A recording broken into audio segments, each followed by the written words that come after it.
I thoroughly get a kick out of opposing fans commenting on my videos after the fact. I just love it. Although I guess I do it sort of to fans who predict that, "Ooh, we're going to kill the Bills because of this." So, I mean, I'm not really that big of a jerk about it. I'll kind of just be like, "Hey, what was that?" I get some people being kind of jerks about it. Never in my life have I made like a video where I sit here and be like, "Oh my God, I'm so sorry, I was wrong, how could I have done whatever." And so if you're a Dolphins fan watching this right now, I mean, I'm going to give you guys a little bit of credit, your team a little bit of credit at least, but it's not like I'm going to apologize, because I still don't think you're a good team. Enjoy 8-8. Bills might be heading there too, but whatever. It is what it is. By now, you know, Bills lose to the Dolphins 28-17. They are now 4-3 overall, 1-2 in the division, 1-3 in the AFC, and 7th overall in the AFC, and that kind of sucks because given they have 3 conference losses already, their schedule gets a little bit tougher. But at the same time, these are playoff teams coming up that you're going to play, so let's see if you can run with the playoff teams. Last Sunday, didn't look good. I think that's a game a playoff team can win. I think a playoff team doesn't hemorrhage yards like that. It's rushing yards at least. Jay Ajayi ran for 214 yards behind Brandon Albert, Laramie Tunsil, Marquise Pouncey, Juwan James. Like, those are 4 first-round picks. Now, Albert was by Kansas City, but those are 4 first-round picks on their offensive line, and they destroyed the Bills' defensive line. Kyle Williams, Corbin Bryant, Leger Douzable, tough. Preston Brown, Zach Brown had obviously their weakest game. The defense had kind of their weakest game collectively. Ton of missed tackles. I think they had something like 16 missed tackles. They allowed some huge third down conversions. And I credit Miami for going back to the well, so to speak. They just kept running the same plays. Why wouldn't you? It just kept working. Ajayi, to his credit, I thought it was a fluke. He ran for 200 yards. He did it again. Proved me wrong. He was patient. He attacked the seams. And the Bills over-pursued left and right. It was tough to watch. It really was. It was just like, what is going on with this? Just 7 yards here. He had, what do you have, 9 carries of over 10 yards? That's minimum 90 yards right there on just 9 carries. That's absurd. And then all that said, the Bills led 17-6 in the third quarter, late in the third, and 17-14 midway through the fourth. This is a game that they should have won. Honestly, they should have won. When they made it 17-6, I'm like, they got it. Thought they had it. They've only allowed 6 points up to that point. I think they're not going to come back. The Dolphins are going to come back on us because all they've done is run the ball successfully. Now they're in a position where they're kind of going to need to throw. And what do? They went back to the well. They used the Bills' formula against them. Bills went up 11 and Miami stuck to the run. And the Bills let Miami get back in the game by running the ball. They let them erase 2-score deficit by running the ball. It's tough. You look at some stats like, oh, here's one thing. 250 plus rush yards, 198 passing yards, 13 penalties. That sounds like the Bills.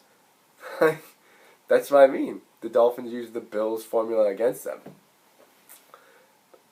Again, where I'm concerned, Tyrod didn't think he played too bad, but unable to respond to Miami to just get some extra points here and there. Obviously, he's down Woods. McCoy goes out. Don't know if he should have even played. I don't know if that's a huge story because I don't think he necessarily made the injury worse or had a setback, but he just sort of aggravated it. I guess it's a setback of sorts, but we'll see his availability for this week. But Tyrod's down a bunch of playmakers. I don't know if I necessarily buy that as an excuse. The Bills stalled out around the 40-yard line, the plus 40, on Miami's side twice, I think. Once they were at like the 33 and Tyrod took a sack and they couldn't kick the field goal. Not that Carpenter necessarily would have made it, but those 3 points would have made a pretty big difference, don't you think, considering they lost by 3? Meeks dropped the interception. There's just plays they left on the field. Goodwin, a big third down drop. Again, the Bills stalling out at the 40. Tyrod missing Goodwin that leads to his concussion on 3rd and 10. They're only down 1 score at the time. They end up having to punt. Bang. Still his touchdown. And with Tyrod, he's 1-9 when the Bills are trailing by 4 points. That's really the best way I can say it. The Bills are trailing by 4 or more. They're 1-9 with him at quarterback. It's... I don't know how to word this. He's not the reason they lose, but he's just the reason they don't win. And I know that sounds weird, but just think about that. All of Tyrod's games are basically the same. Ballpark, 200 yards passing, touchdown, maybe 2, some rushing yards, maybe a rushing touchdown. No turnovers. Still, he can't be really relied on to bring the team back, and that's obviously important for a quarterback, but he's 2-7 in games that they're tied or trailing by 1 score in the 4th quarter. 2-7. He did it against Tennessee. He did it against Houston. They were tied last year. That's all last year. But like I said, he's basically putting up the same game every week. And he's on pace for almost the exact same season. Now, 2 more games this year, but he's looking at right around 3,000 yards, 20 touchdowns, 6 picks. That's what he's looking at again. He's at 1,300 right now with 9 and 2. Like 9 touchdowns, 2 picks. So you know what you're getting from the quarterback. I guess the biggest problem there is he can't be relied on to bring you back yet. He's still got some games to do that, but it's really alarming at this point. And when the run doesn't work, neither does the pass. When the Bills can't run the ball, they subsequently cannot pass the ball. And I don't think that's necessarily the case for a lot of teams, and it's a problem. Certainly is a problem. Moving ahead. We're moving ahead. We're 4-3. The New England game now lost a little bit of the buzz because the Bills lost. It could have been the 5-2 Bills against the 6-1 pass for first place. But we can still sweep the Patriots, right? Who would have thought? Sweep the Patriots? What? But now they have Tom Brady back. And since Brady came back, it's been business as usual for the Patriots. He has 1,000 yards and 8 touchdowns, no interceptions in the 3 games he's been back. The team has no interceptions. Brissett never threw one. Garoppolo never threw one. Brady hasn't thrown one. They're 7 games in. They're 6-1. They haven't thrown a single interception. It's annoying. Tom Brady just 293 passing yards and 1 touchdown behind Taylor in 4 fewer games. But that's Tom Brady. You know, one of the greatest of all time against our Tyrod Taylor, who we're still trying to figure out if we can play him next year. Anyway, Patriots, 32 points per game since Tom Brady came back. 15 points allowed per game since he came back. They're averaging 3-score victories. This is tough. They're healthier. Gronk is looking good, obviously. He's averaging something like 22 yards a catch. Nate Solder's back as the left tackle. Ninkovich is back from his suspension slash injury. Hightower's back. This team is really hitting their stride midseason. And that spells problems not only for the Bills, but for the rest of the AFC.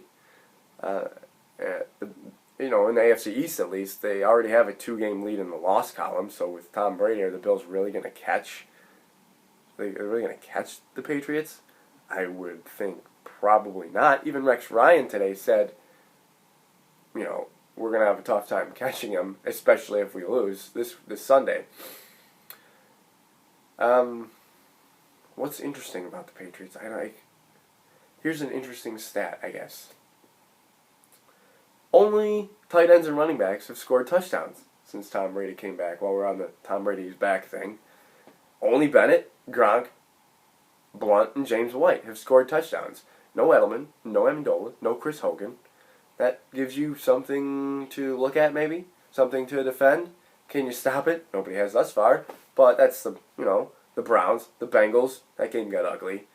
Bengals look kind of beatable, I suppose. I'm thinking ahead.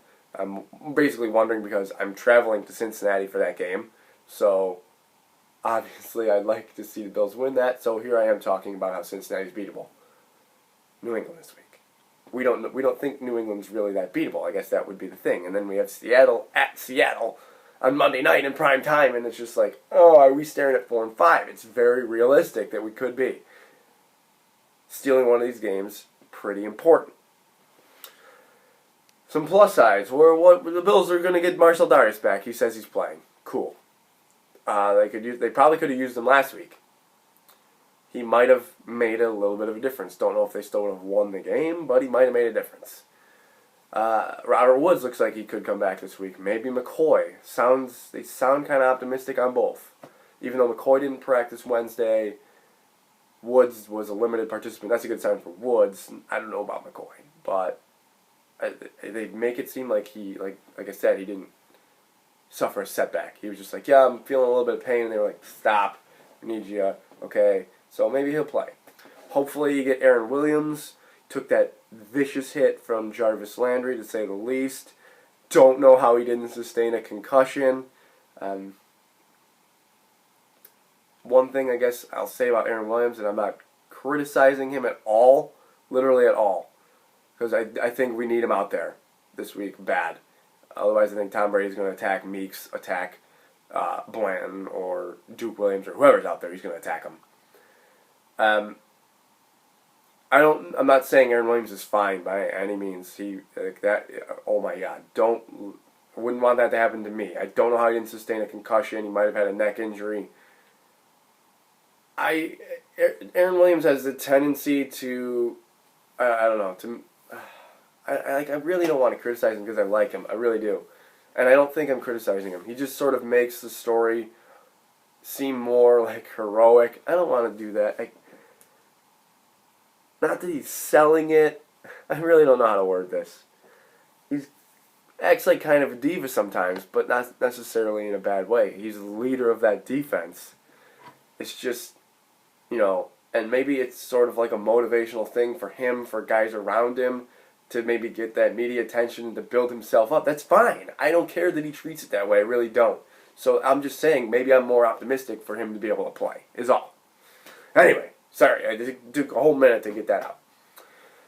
We'll see about Goodwin. The injury list is long, guys. The Patriots don't really have any right now. They have any guys that aren't on IR that are going to miss the game. Everyone pretty much limited practice for them. Looks good for them. Do we really need to preview this? Like, I'm trying to give you what can the Bills do? Do I really need to tell you how to beat New England with Tom Brady? In the past, I've told you I'll never pick the Bills to beat New England ever again as long as they have Tom Brady. And I meant it. I'm not going to do it now. Do I need to sit here and be like, well, the Bills, they need to keep Tom Brady and that offense off the field? Like, that's what everyone says every week when they play him. You need to keep Tom Brady and that offense off the field. Can't shoot yourself in the foot. Can't make mistakes. No kidding. No kidding. Would you even believe me if I spewed some stuff out? And do you really think the Bills can win this game? I don't know. That's why they play their games, right? Maybe. Vegas says they're 6.5-point dogs at home. Hopefully they're pissed off. Maybe losing to Miami was kind of what they needed the week before, playing the Patriots. Because they come in with 5 straight wins, they're going to be like, oh, yeah, we get them, whatever. Somebody knocked them back down a little bit. Maybe. But I'm still not going to pick them to win. Unless maybe, just maybe, there's a pregame fight again. And the Bills get all fired up about it. But you got to think, after the first pregame fight, plus the shutout, the Patriots are probably pretty PO'd. The bottom line to me, I'm going to pick the Bills to lose 30-24. I'll stay with Vegas, 30-24. The goal to me is to still get to 7-6 and stare at Cleveland, Miami, and the Jets. Not that those are, definite shoe-in wins anymore, at least. But you never know what's going to happen. Guys, thank you for coming this far in the video. Hit me up on Twitter. My Twitter handle is the same as my username for YouTube. You know the drill. Pray for us, right? Have a good weekend, guys. As always, go Bills.